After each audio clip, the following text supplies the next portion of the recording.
Coucou les sparonautes. Alors aujourd'hui dans cette vidéo nous allons vous parler du bateau, du voilier plus exactement, et ce qu'on a l'intention de faire. Et oui, pourquoi on a acheté le bateau, ouais, on peut en parler aussi. Mais voilà, pour vous raconter un petit peu cette nouvelle aventure, parce que pour l'instant vous commencez à voir quelques vidéos, les abonnés de plus en plus nombreux, je vous remercie. Mais les abonnés sur de plus en plus nombreux et sur YouTube. Donc on voit quelque part que je ne sais pas si ça fait pas. Peut-être ici, fermer un peu là derrière parce que j'ai l'impression que ça fait un contre-jour derrière Rachel, je sais pas. Voilà, peut-être comme ça. Et du coup, vous êtes de plus en plus nombreux sur la chaîne YouTube, mais aussi sur le site internet. Et ça, c'est super. Parce que sur le site internet, l'avantage qu'il y a, c'est qu'on peut justement discuter, échanger. Voilà. Nous, vous savez qu'on est à la recherche de plein de renseignements parce que bah, le voilier pour nous, c'est tout nouveau. Vous savez qu'on est 0, 0, 0. C'est vraiment l'aventure. Hein. Alors, déjà, euh, pourquoi le voilier?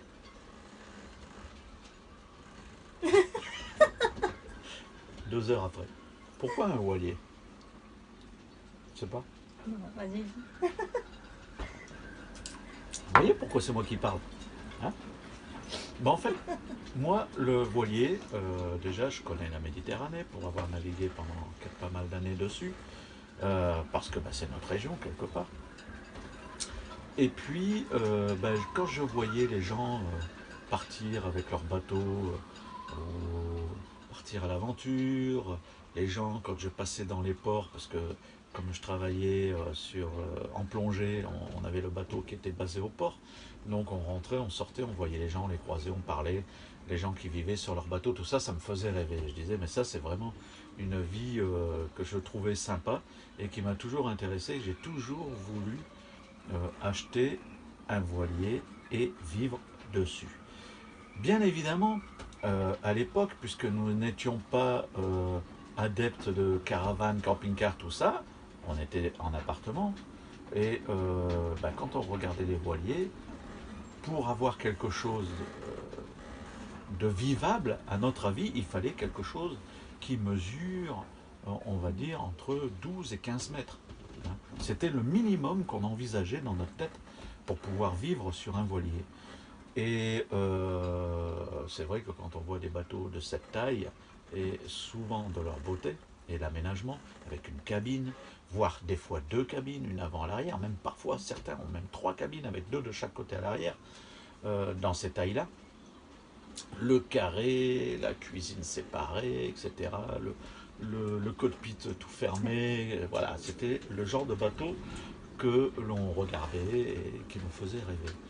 Seulement, bien évidemment, ce genre de bateau coûte très cher.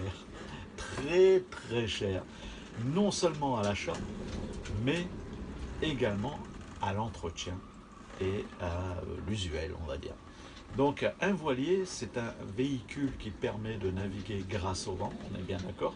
Donc plus économique qu'un bateau à moteur, certes, mais ça coûte énormément en entretien, en réparation, et d'autant plus si on va chez Ship Chandler pour acheter du matériel pour réparer le bateau, et bien alors là, vous vous ruinez carrément. Donc un voilier, si vous n'êtes pas un peu censé il faut censé être plutôt pour un voilier un peu bricoleur euh, et surtout Géo trouve tout. Hein. Donc pourquoi? Parce que il faut trouver des astuces, des solutions pour ne pas passer par une réparation obligatoire d'une certaine pièce qu'il faut tout changer alors qu'il y a un petit truc de cassé dessus. Et il faut vraiment trouver des solutions, sinon vous avez vite fait de vous ruiner. Vous savez, vous connaissez notre vie, donc vous savez avec quel budget on vit à peu près par mois ou même à l'année.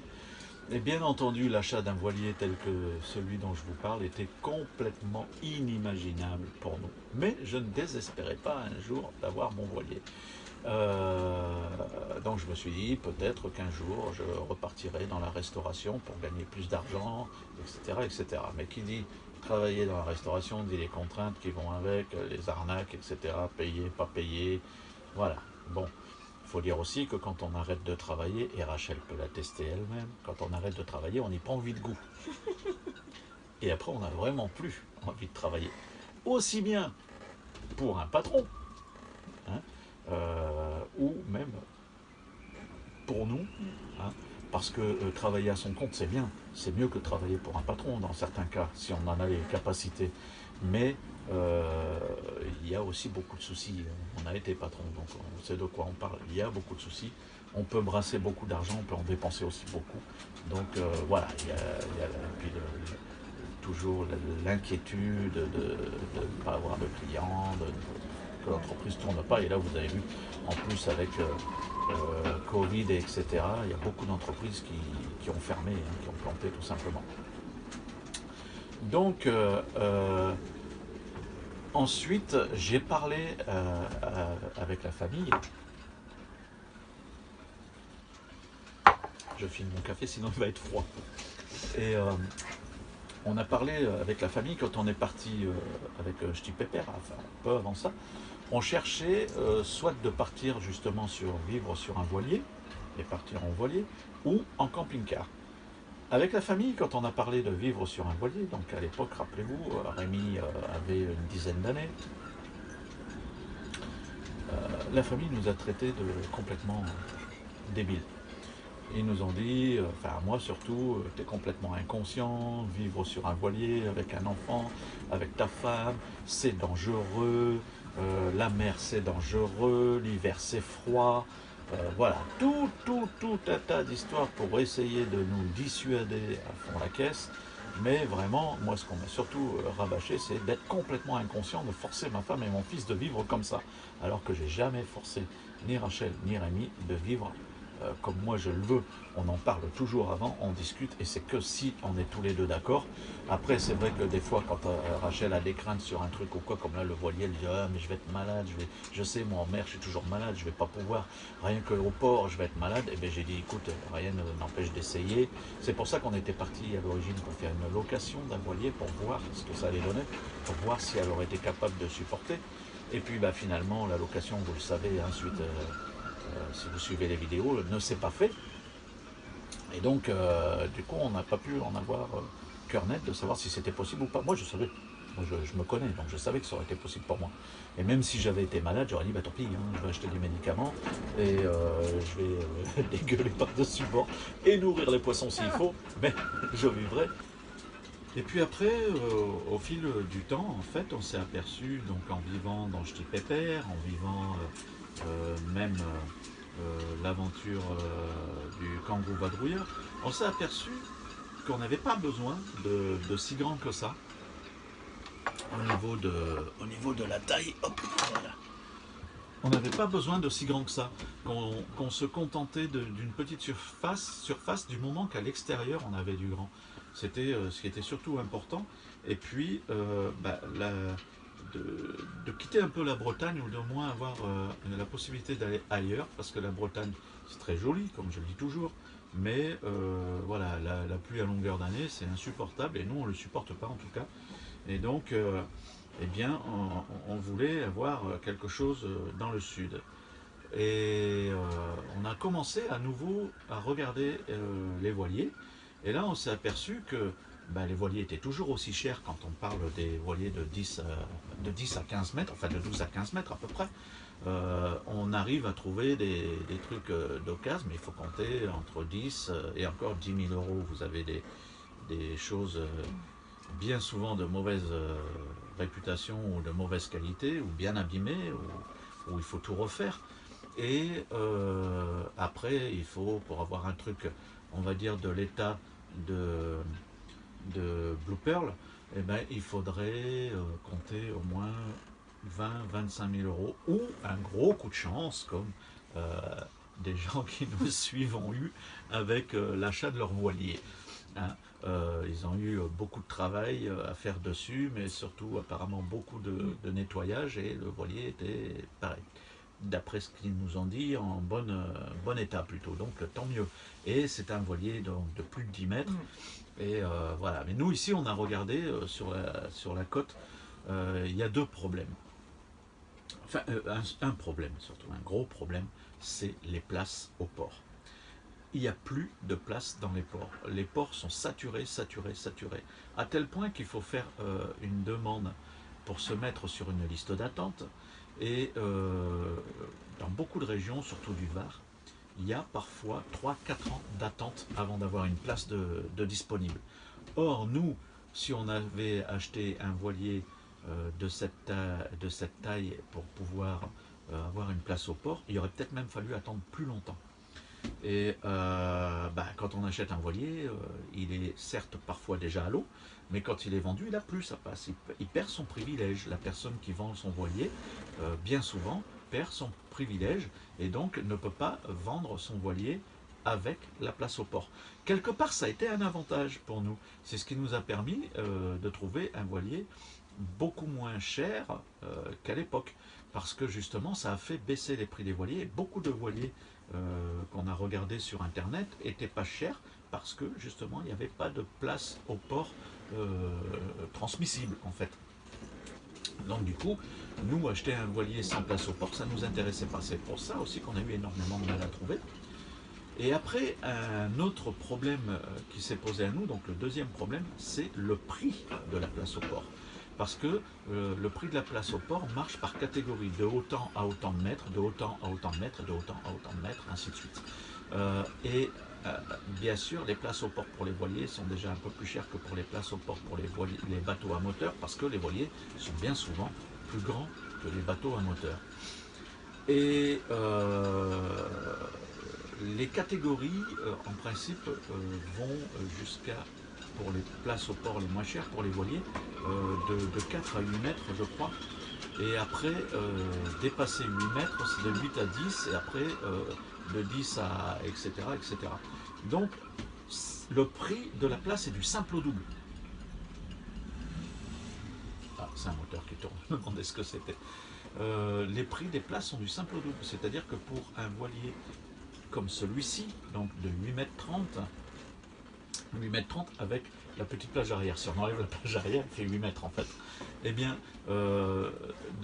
pour une catégorie donc de 8 mètres, on trouve une place au port dans le Var à 5 000 € par an à peu près pour les moins chers.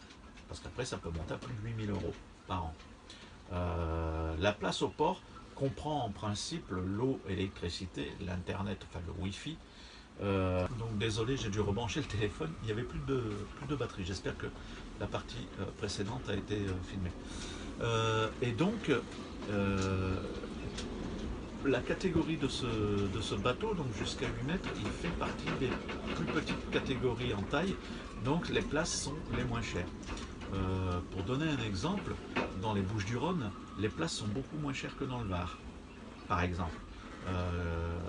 Ici, dans les Bouches-du-Rhône, on peut trouver des places de bateau pour toujours les catégories de 8 mètres, de 2000 à 3000, 3500 €. Donc déjà, c'est beaucoup moins cher, avec les mêmes privilèges, c'est-à-dire l'eau, l'électricité comprise, comme dans le Var. La différence qu'en plus dans le Var, des fois, il vous inclut des taxes. Il y a des taxes de séjour, il y a des taxes de ceci, des taxes de cela, mais tout un tas de trucs que quand on vous annonce pas, quand on vous annonce le prix. C'est-à-dire que quand vous signez le contrat, dès que vous avez votre premier versement, mais comment ça se fait, on m'avait dit tel prix, il y a tel prix, ah mais oui, mais il y a ça, il y a ça, il y a ça, il y a ça, il y a ça. Donc il y a un peu anguille sous roche, et il y a des ports où justement, comme ici, où tout est compris. Donc nous ici, ce port nous coûte 2000 € par an. Donc vous imaginez, 2000 € par an avec l'eau, l'électricité, ça nous fait à peu près 170 €, on va dire, par mois. Hein. Franchement, rêver d'un appartement sur la Côte d'Azur, certes de petite taille, mais sur la Côte d'Azur à 170 € par mois, c'est quand même pas cher. Hein. C'est quand même pas cher, d'autant plus avec l'eau, l'électricité. L'électricité, ici, dans ce port, permet le branchement d'un chauffage, parce qu'il y a aussi des ports où, comme dans les campings, dès qu'on branche un chauffage, ça disjoncte, et donc on ne peut pas mettre de chauffage électrique. Ici, oui, on peut. Il y a une puissance raisonnable à respecter, mais un petit chauffage électrique, on peut le mettre sans problème. Donc, voilà, ça c'est un des gros avantages, et donc, voilà pourquoi on a voulu opter pour un voilier de 8 mètres. On aurait aimé, hein, avoir un voilier beaucoup plus grand, mais ça nous aurait coûté beaucoup trop cher, sans savoir en plus si on en est capable. Parce que vous le savez, je vous le dis, je vous le redis, on est 0, 0, 0 en navigation à la voile. On n'y connaît rien, rien, rien du tout. C'est vraiment une grande aventure. Donc on voulait aussi un bateau, donc déjà de cette taille-là, pour le prix également, pardon, en plus des autres raisons, parce que un voilier de cette taille-là est beaucoup moins cher. Et là, en l'occurrence, on a donc trouvé Blue Pearl à 3000 euros. Donc, je crois que je vous l'ai déjà dit d'ailleurs dans une précédente vidéo, mais 3000 euros avec tout son armement, son accastillage, plus toute l'électronique qu'on peut voir derrière. Il y a quelques petites choses à revoir, mais il y a sondeur, il y a l'anémomètre, il y a le comment on appelle ça pour naviguer automatiquement. Ah oui, oui. La barre automatique, enfin pas la barre automatique, le pilote automatique, voilà quoi. Donc franchement, euh, il y a quelques petits soucis à revoir. Il y a une fuite de diesel, il y avait un problème avec l'eau, mais bon finalement ça y est, c'est résolu. Voilà, il y a des petites choses à faire, et comme je disais, quelque part pour nous, c'est ce qu'on recherche. Parce que nous, on aime bricoler, aménager, réparer. Donc, quelque part, c'est ce qu'on recherchait. Et là, à 3000 euros, on va dire, on risque pas grand-chose. C'est-à-dire que si jamais ça ne marche pas, ça ne nous convient pas ou quoi que ce soit, on arrivera à revendre le bateau, parce que le bateau, on va l'équiper pour le rendre autonome. C'est-à-dire que on va déjà enlever l'eau douce aux toilettes, qu'on a fait aujourd'hui. On est en train de tester, voir si ça fonctionne correctement, parce qu'on a remarqué que le toilette, en fait, la porcelaine était complètement éclatée. Je pense que ça force le rabattant de claquer, je suppose. On n'avait jamais fait attention jusque-là, parce qu'on utilisait une douchette pour nettoyer, comme on fait maintenant dans les maisons, ce nouveau système là qu'on branche sur le robinet. Ça marche très bien, mais le problème c'est que ça prend de l'eau douce, et nous on ne voulait pas. Parce que quand on est en mer, l'eau douce pour nous c'est une denrée rare, donc il faut utiliser l'eau de mer, c'est pour ça. Et on s'est aperçu en branchant l'eau de mer qu'en fait ça fuyait de partout. Alors soit il faudra changer la porcelaine, soit j'essaye de la réparer, là c'est ce que je suis en train de faire. Donc on verra si ça fonctionne ou pas. Mais c'est des petites choses qu'on ne savait pas. Voilà. Donc une porcelaine, on peut en trouver une pour une quarantaine, une cinquantaine d'euros, mais encore faut-il qu'il y en ait. C'est pas tous les jours qu'il y en a. Et tout ça, c'est sans tout le système de pompe et tout qui va avec. Hein. C'est juste la porcelaine. Donc voilà, c'est un peu tout ça, on va remettre à jour.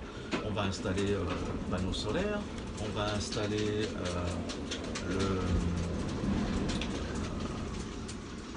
un convertisseur pour avoir du 220 volts en voyage, et aussi un chauffage diesel pour pouvoir se chauffer quand on est en mer en hiver. Donc tout ça, ça va faire une plus-value sur le bateau, et si jamais donc un jour on le revend, on arrivera au pire à le revendre le prix dont on l'a acheté, voire un peu plus avec les options qu'on y a mis dessus. On rénove un peu aussi le bateau. Nous, on refera. Là, ça n'a pas été fait, c'est aussi ce qui a fait le prix. Mais il y a l'antifouling à refaire, il y a tout le dessus du pont à repeindre. Le carré, lui, avait déjà été repeint, mais il y a encore une bonne partie à faire. Alors, bon, le propriétaire nous a donné des peintures, c'est déjà sympa. Mais voilà, quoi, c'est du travail. Et tout ça, c'est ce qui fait que le prix était pour nous bas. D'après le propriétaire, il nous a dit normal. Lui, voilà, il nous a dit 3000 euros, c'est le prix qu'un de ces bateaux peut être revendu aujourd'hui. Voilà. Et c'est pour toutes ces raisons qu'on a opté pas pour un Dufour, parce que nous, au début, on était parti pour un Acastilla. Parce que. Un Akia. Un Akia, pardon. un Akia, parce qu'il avait un aménagement de carré qui nous plaisait avec un carré en L et la table donc sur le côté, ça nous plaisait pas mal.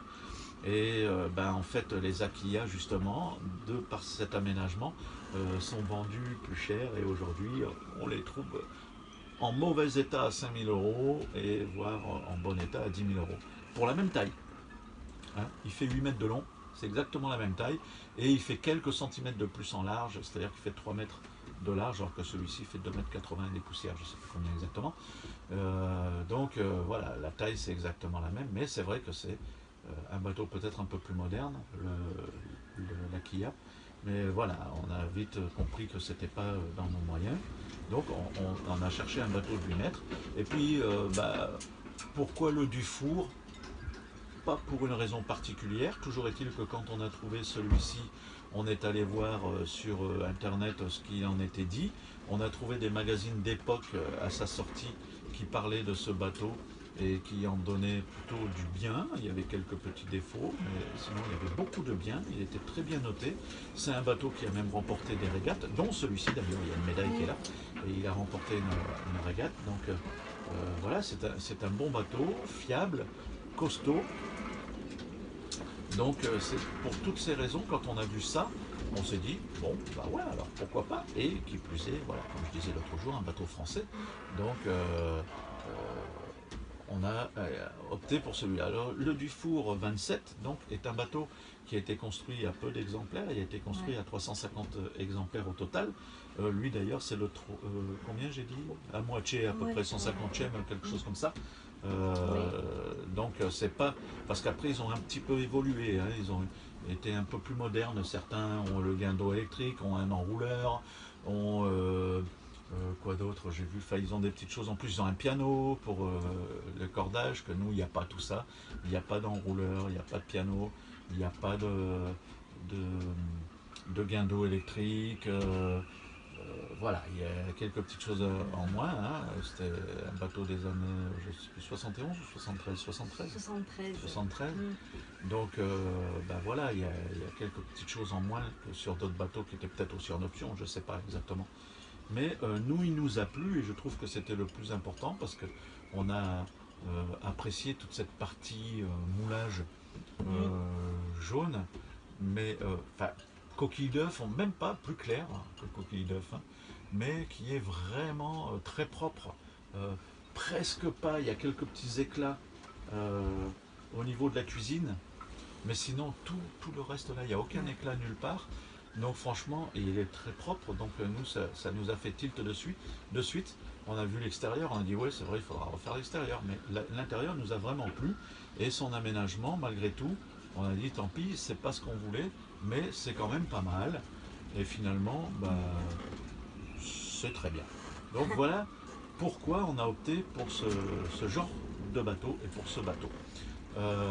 Maintenant, notre but avec ce bateau, eh bien, notre but avec ce bateau, c'est d'apprendre à devenir donc marin et en l'occurrence voileux.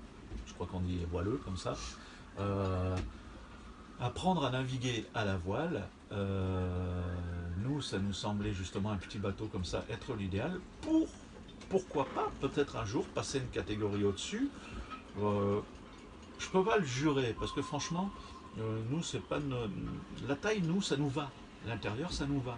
Donc, je vois pas pourquoi prendre plus grand et après prendre plus récent. On retombe le plus grand, plus récent sur les problèmes dont on vous parlait avant au niveau du prix.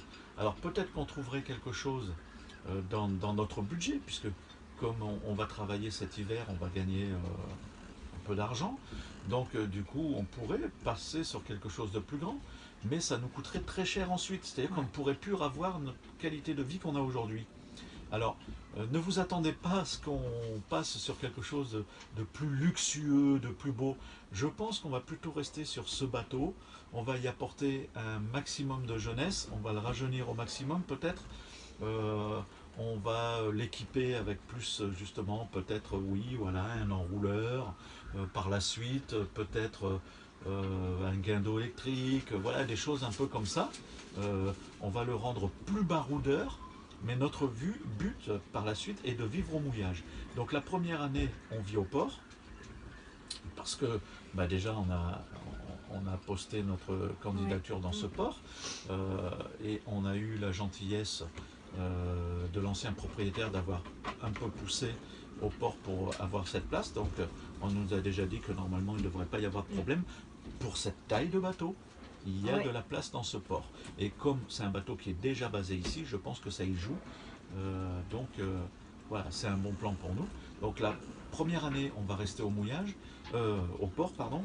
Et puis cet hiver, à partir du mois de décembre, on ne sera plus là. Donc on ne pourra plus trop... Enfin nous, Rémi oui, mais nous non. Donc on ne pourra plus trop continuer à naviguer, etc. cette année. Et puis l'année prochaine, eh bien, on verra. Est-ce qu'on continue, on re-signe un contrat? Est-ce que le patron pour qui on va travailler voudra toujours de nous? On ne sait pas. Hein. Mais sinon, toujours est-il que le but final est de vivre au mouillage, de voyager en Méditerranée, peut-être un peu plus loin, ça je vous l'accorde, peut-être qu'on ira plus loin que la Méditerranée, mais pour l'instant, on va rester en Méditerranée parce que nous, comme je vous ai dit, des bateaux plus grands avec plus de facilité de place au port, bah, c'était l'Atlantique. Et nous, moi franchement, l'Atlantique me fait flipper. Je ne sais pas pourquoi, c'est peut-être dans ma tête parce qu'il y a plein de gens qui me disent ah bah non, c'est plus facile en Atlantique qu'en Méditerranée. Mais moi, l'Atlantique me fait flipper grave. Je pense que c'est surtout ces vagues, ces sorties de port impressionnantes pour certains. Les marées, hein, il faut toujours calculer, partir à telle heure, etc., rentrer à telle heure. En Méditerranée, on n'a pas tous ces soucis. On a du vent, oui, c'est vrai, mais pour un voilier, c'est peut-être pas plus mal. Donc voilà, notre but c'est de vivre bien entendu à l'année sur le voilier, et puis ce qu'on fera probablement, eh bien c'est l'été, si on ne travaille plus, eh bien en Bretagne, parce que bah, il fait plus frais justement et qu'on y est mieux qu'ici, où il y a du monde et il fait chaud, parce que vivre plein été sur le voilier ici au port, c'est intenable. C'est impossible à dormir, il fait trop chaud, il faudrait vraiment installer un climatiseur, etc. etc. Climatiseur, l'été il y a du monde sur tous les voiliers autour, c'est bruyant, ça peut être source à problème.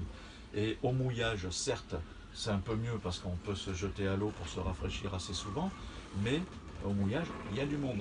Ça, c'est un autre problème aussi. Donc, on vivra, on va dire, probablement l'été en Bretagne et le reste de l'année, on va dire donc entre 8 et 9 mois de l'année, sur le voilier si on a arrêté de travailler. Voilà. Donc maintenant vous savez à peu près tout sur nos projets à venir. Alors comme je dis, il y aura beaucoup de vidéos parce que on va vous parler de tout. Vraiment comme si pas pour vous inciter à vivre notre vie en mer, hein, c'est pas ça, mais pour que si jamais vous êtes intéressé par ce style de vie, eh bien que vous soyez au courant de tout. On a regardé sur internet, et vous-même vous pourrez regarder sur internet, il n'y a pas grand-chose. Je vous le redis déjà aujourd'hui, regardez la date. Hein. On est, bah d'ailleurs je vous le dis, non je regarde sur ma montre, mais on est le... On est le 6 octobre. On est le 6 octobre, bah oui c'est le 6 octobre, je suis bête. Et donc, t'as compris pourquoi, c'est pas grave. Et donc, on est le 6 octobre et aujourd'hui, il y a 3-4 chaînes sur internet qui parlent de vivre, je parle de petits voiliers, pas de grands voiliers luxueux, machin et tout, ça il y en a plein, mais de vivre système D avec des petits moyens comme nous sur un voilier, au mouillage, au port et tout, il y a très peu de chaînes, on les a visionnées. Donc vous allez voir, ça va se développer à fond la caisse, tout le monde va faire ça. Hein. Vous savez que camping-car, Ch'ti Pépère, au début, on était pratiquement les seuls à parler de vivre à l'année dans un Ch'ti Pépère. Et aujourd'hui, il y a des centaines de chaînes qui rabâchent tous la même chose. Donc nous voilà, on est encore une fois les premiers. Les premiers. Hein. Donc je vous le dis, on est les premiers à parler de vivre à l'année sur un petit voilier. On va vous parler, parmi les premiers, je dis pas les premiers, parmi les premiers. On va vous parler donc de toutes les modifications, les réparations. Là déjà, on a fait déjà quelques films. Et je vous les balance pas tous comme ça en même temps sur YouTube, parce que sinon vous allez tout voir aujourd'hui, puis après il n'y aura plus rien. Donc on vous les met au fur et à mesure. Mais il y a énormément de choses à parler, de tout, de l'administratif, du port, des différents ports, de comment on fait pour se laver, parce que vous comprendrez bien qu'avec une toute petite salle de bain, il n'y a pas de douche. On a une toilette, mais il n'y a pas de douche. Donc comment on fait pour l'eau, comment on fait pour tout ça, on va vous en reparler, comme on a fait à peu près avec Ch'ti Pépère. On vous a tout expliqué, on vous expliquera comment monter un chauffage diesel, enfin du moins comment nous on l'a monté, comment on l'a installé, comment installer les panneaux solaires, j'irai pas jusqu'au désalisateur parce que ça coûte très très cher, mais il y a peut-être d'autres systèmes pour avoir de l'eau douce. D'ailleurs, moi j'ai déjà mes petites idées pour avoir de l'eau douce quand on est en mer et quand on est au mouillage, sans devoir rentrer au port. Parce que là, on ne peut pas aller au cimetière, comme avec le camping-car, pour aller chercher de l'eau douce, ou alors ça serait compliqué. Après, on vous parlera aussi de l'annexe, on vous parlera du matériel, tout ça. L'annexe, on l'a déjà, vous l'avez vu hein, dans une des premières vidéos, là. On l'a déjà, mais il va falloir aller la chercher. Qu'est-ce qu'on met comme moteur sur l'annexe? On vous parlera aussi de mécanique. Bref, tout vous sera expliqué. Donc ça fait encore, je suis sûr, au moins 200-300 vidéos à vous parler. Voilà. Donc n'hésitez pas à vous abonner aussi sur la chaîne, sur le site internet, de vous abonner sur la chaîne, oui bien sûr, pour être averti, hein, vous savez automatiquement quand il y a une nouvelle vidéo, sinon vous ne serez pas averti.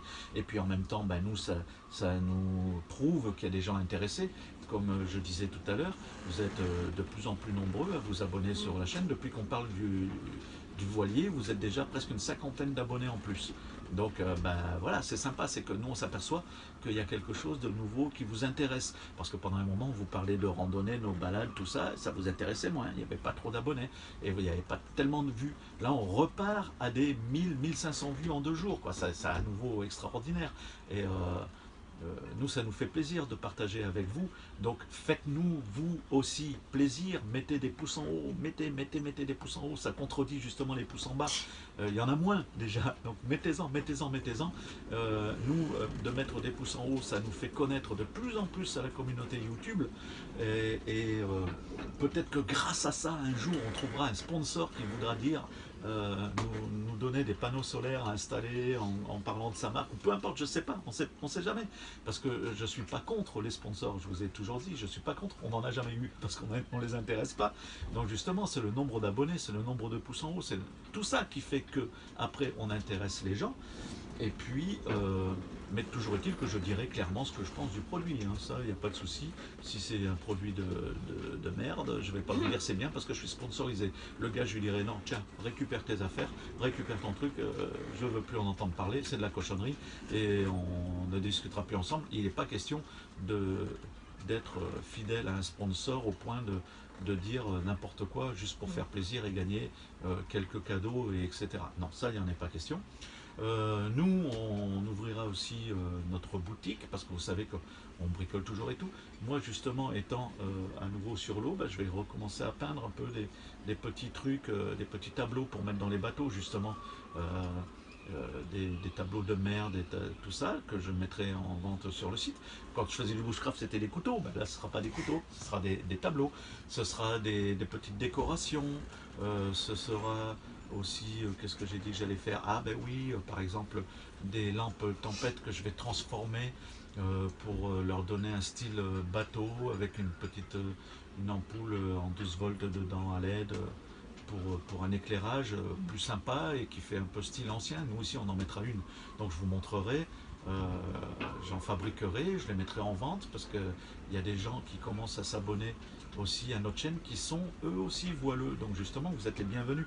N'hésitez pas à nous donner des conseils et pour tout ça, bien il faut aller sur le site parce que vous savez que les commentaires sur YouTube, je les évite au maximum parce qu'on a des gens qui ne nous aiment pas, mais qui aiment par contre nous insulter de tous les noms, et nous on veut plus de ça. Donc on a mis les commentaires ils sont ouverts, hein, mais en vérification automatique déjà dans un premier temps. C'est-à-dire que tout mot insultant, blessant, vulgaire, etc. est complètement saturé, donc pas saturé, je sais plus, mis de côté, donc ça ne passe pas. Ça ne passe pas, je les vois même pas. Et puis par contre, s'il y a des commentaires qui sont pas intéressants ou nuls ou insultants, pas insultants parce que je les verrai pas, mais d'autres commentaires qui sont blessant, on va dire, et ben, je ne l'aimais pas. Donc du coup, on n'a pas de commentaires sur la chaîne. Par contre, on en a pas mal sur le site internet. Donc c'est pour ça, si cette chaîne vous intéresse, si elle ne vous intéresse pas, passez votre chemin. Ne venez pas nous emmerder, c'est tout ce que je vous demande. De toute façon, vous ne pourrez pas parce que vous serez vite gerclé sur le site si vous venez pour emmerder le monde. Donc, par contre, pour les autres, vous êtes les bienvenus. Venez avec nous, on discute, on échange.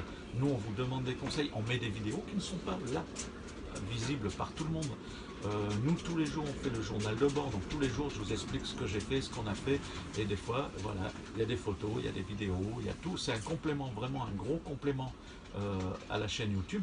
Alors, n'hésitez pas à venir vous abonner sur le site. Et je vous le dis, cette fois, c'est gratuit, ça restera gratuit. Parce qu'on m'a tellement reproché la dernière fois d'avoir fait un site payant. Donc là, c'est gratuit. Et puis, pour ceux parce que des fois il y a des gens qui nous disent mais oui mais on aimerait bien vous aider, comment on peut faire ou quoi, et bien voilà, il y a sur le site il y a un Tipeee, un badge Tipeee, vous cliquez dessus et vous irez là-bas si vous voulez faire des dons ou quoi que ce soit. Mais moi c'est pas ce que je vous demande. Moi ce que je vous demande c'est votre sympathie, votre gentillesse de nous suivre, de nous faire plaisir à nous suivre, de discuter et d'échanger avec nous, ça nous suffit amplement. On n'est pas comme certains sur YouTube justement à gratter absolument absolument manger, faire la manche pour demander de l'argent. Vous savez que c'est pas du tout notre genre. Maintenant, si vous voulez nous faire plaisir, faites un don, faites quoi que ce soit, allez sur Tipeee. Mais la page n'a pas été faite pour réclamer que ce soit quoi que ce soit. Il n'y a pas de but. Elle est surtout là pour nous aider quand on aura la boutique à faire des paiements plus faciles. Mais voilà, nous, on ne mendie pas. On n'est pas là pour faire la manche. C'est pas notre genre. Mais par contre, tout ce qu'on fait, tout ce qu'on partage, c'est avec plaisir. C'est pas pour demander quoi que ce soit en échange. Voilà. Alors, rejoignez-nous, il n'y a pas de souci, vous êtes les bienvenus. Et vous pouvez aussi bien nous faire part de vos critiques par rapport à des bêtises qu'on peut faire, parce que je vous dis, puisqu'on part de zéro, on va en faire des bêtises. Et bien justement, vous êtes bienvenus, surtout si vous êtes connaisseur, de nous annoncer que là, on fait une bêtise. Et ou au contraire, là, ben, là c'est bien ce que tu as fait, et puis voilà. Donc venez, rejoignez-nous aussi sur le site, c'est important si vous voulez vraiment tout voir. Voilà. Rachel a encore beaucoup parlé, Ah ouais. comme d'habitude. Là, il n'y a rien. J'ai tout essayé, tout. Il n'y a rien à faire, elle ne parle pas sur les vidéos. Hein. Voilà. Elle écoute. Ouais, ben, c'est déjà pas mal, non? Voilà, elle écoute. Si vous avez des questions à lui poser ou quoi que ce soit sur le site, elle vous répond, il n'y a pas de problème. Mais voilà, la vidéo, il n'y a rien à faire. Ça, c'est pas son truc. Voilà. Et je lui pose des questions, donc elle répond par là.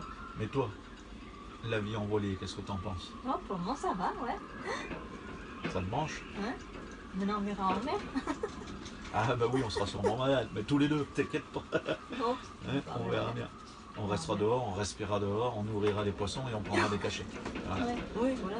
Allez, Hein? on vous dit, là ça fait encore une belle vidéo, Ouais. on vous dit une prochaine vidéo. Maintenant vous connaissez toute l'histoire, alors n'hésitez pas de continuer à vous abonner pour nous suivre, parce que maintenant ce sera des vidéos, la prochaine ce sera aussi probablement, une des prochaines, la visite plus complète du bateau. Là c'est un petit peu encore le why, parce qu'il y a des trucs qu'on démonte, qu'on remonte, on démonte les caissons, tout ça pour les réparations et tout. Mais après, une fois que tout ça, ce sera un peu mieux refait, on pourra vous montrer en détail tout le bateau avant, les modifications plus importantes. Voilà. Allez, bye bye, à bientôt, et n'oubliez pas de liker. C'est Rémi qui me dit qu'il faut dire liker. Alors, likez cette vidéo. Bye bye.